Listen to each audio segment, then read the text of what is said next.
यह इतिहास दोबारा दोहराया जाएगा 50 सालों के बाद, 60 सालों के बाद, 2030 तक यहां से बलोच भी अलग हो जाएगा। बलोच का कहना है कि ससुरा तुम हमको निम्न कैटेगरी का समझते हो तो हम क्यों तुम्हारे साथ रहेंगे यहां पर। तो बलोच अभी यहां से 2030 तक क्या हो रहा है, ये अलग होने की लगभग 99.99 संभावना है कि बलोच अलग हो जाएगा। तो बलोच को समझिए, बलूचिस्तान जो है ये पाकिस्तान मोहम्मद अली जिन्ना ने जबरदस्ती कब्जा कर लिया 1 अप्रैल 1948 को, जबरदस्ती यहां बलूचिस्तान पे कब्जा कर लिया। तभी से बलूचिस्तान में यहां इसका विरोध हो रहा है। बलूचिस्तान का जो एरिया है, टोटल पाकिस्तान का 40% एरिया है ये बलूचिस्तान, लेकिन यहां आबादी इतनी कम है, महज 7% आबादी रहती है, 7%, क्योंकि यहां पूरी तरह से पहाड़ और पठार है। लेकिन यहां खनिज संपदा बहुत ज्यादा है। पाकिस्तान के टोटल गैस और पेट्रोलियम का 45% इसी बलूचिस्तान से निकलता है। उसका टोटल खनिज जो मिनरल है, कॉपर है, ये सब है, ये सब बलूचिस्तान से निकलता है।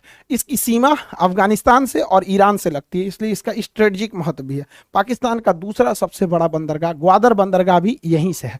सीपीसी सड़क भी इधर ही जा रहा है। लेकिन इन सारे चीजों में बलूचिस्तान के लोगों को रोजगार नहीं दिया गया, यहाँ कोई भी डेवलपमेंट नहीं किया गया, ना ही कोई कायदे की यूनिवर्सिटी खोली गई, ना ही हेल्थ केयर इंफ्रास्ट्रक्चर को बढ़ावा दिया गया, ना ही किसी इन्वेस्टमेंट को यहाँ लाया गया। यहाँ किसी भी तरह का डेवलपमेंट नहीं किया गया और उल्टा तो यहाँ पे सेना लगा दिया गया जो यहाँ लोगों को घर में घुस घुस के मार देती है, और चाइनीजों को भर दिया गया यहाँ की लड़कियों को उठा के लेके चले जाते हैं। तो ये एरिया में भीषण बवाल हो गया है। अब इन लोगों का कहना है कि हम क्या रहेंगे, अलग रहना चाहते हैं। तो ये बलोच वाले लोग अलग रहना चाहते हैं।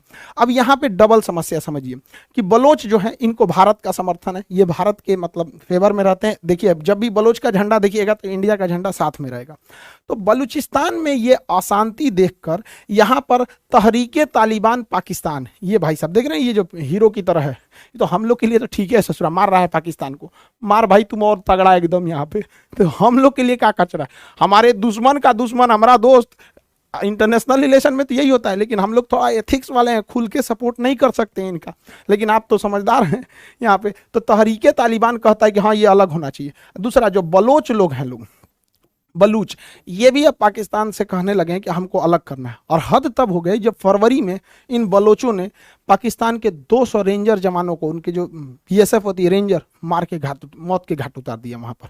अब पाकिस्तान को समझ में आ रहा है कि 26/11 पे हमला कराओगे, कश्मीर में कराओगे, अब तुम ससुरे खुद मरोगे। अब इसमें भारत सरकार को क्या करना चाहिए कि इनका थोड़ा समर्थन करना चाहिए, जो बलोच हैं। अब इसमें ऐसा नहीं कि भारत सरकार ने समर्थन नहीं किया था। 2016 में लाल किले पे से हमारे प्रधानमंत्री मोदी जी ने कहा था कि पीओके और बलोच के लोगों के साथ उनकी सहानुभूति है। इससे बलोच लोगों का मनोबल बहुत बढ़ गया। अब बलोचों का मनोबल बढ़ेगा ना तो ये विद्रोह कर देंगे, लेकिन ये लुका छिपी की तरह नहीं हो पाएगा। और हाँ, ये बात हम समझते हैं कि प्रधानमंत्री हो, राष्ट्रपति, विदेश मंत्री, इनके एक लिमिटेशंस है, ये कुछ भी बातों को नहीं बोल सकते। लेकिन हम लोग तो बोल सकते हैं। हम लोग तो कहते हैं भैया खुला समर्थन है भारत का। बलोच लोगों से कहते हैं कि इशारा समझो, हम लोग भी खुला समर्थन इशारों में ही किए थे मुक्ति वाहिनी का, और 1971 में अलग हुआ था। तो जितने बलोच भाई लोग हैं, आप आगे बढ़ो, हम आपके पीछे आइबे करेंगे, हमारा विक्रांत पीछे से आएगा, सब आएगा यहाँ, बस एक बार आगे बढ़िए। सरकार का काम क्या है कि वो खुल के तो कुछ नहीं बोल सकते ना, फंस जाएगी। तो सरकार का काम थोड़ा पर्दे के पीछे होता है। तो हम लोग का काम है बलोच लोगों का मोरल बढ़ाना, तो मोरल हाई हम लोग कर देते हैं। बाकी मटेरियल पहुंचाना सरकार का काम है, हमारी रॉ है, मटेरियल पहुंचा दे। हम लोग के लिए एक फायदा ये है कि हम लोग बोल सकते हैं, कोई दिक्कत नहीं है। लेकिन सरकार चाहती है लेकिन बोल नहीं सकती। आप सब पढ़े लिखे हैं, समझदार हैं, क्योंकि इंटरनेशनल रिलेशन में एक दबाव बन जाता है कि आप क्यों किसी देश को तोड़ रहे हैं यहाँ पे। तो भारत के लिए ये एक बहुत अच्छा जब दबाव है कि अगर तुम कश्मीर को अशांत करोगे तो ससुरे हम तो तुम्हारा तूरिये देंगे, और हमें तोड़ने में जाता क्या, पहले से एक्सपीरियंस है हम लोग के पास 1971 का, इसी को दोहरा देंगे 2030 में। और तुम्हारे पास तो अर्थव्यवस्था नहीं है, ससुरे खाए भी ना मर रहे हो यहाँ पर। देखिए बलूचिस्तान का अलग होना या अशांत होना बहुत ज्यादा जरूरी है कश्मीर के सिक्योरिटी के लिए। बलूचिस्तान पाकिस्तान का 40% एरिया है। अगर ये अशांत हो गया, यहां विद्रोह हो गया आजादी के लिए, तो पाकिस्तान को अपनी सेना को यहां से बुलाना पड़ेगा कश्मीर से, और यहां पर जाके इंसर्जेंसी को शांत करना पड़ेगा, जिससे कि हमें फायदा होगा और कश्मीर शांत होगा। तो कश्मीरी भाइयों की शहादत न हो, कश्मीर शांत हो सके, भारत का कश्मीर भारत के साथ कंधे से कंधा मिला के चल सके, वहां भी विकास हो सके।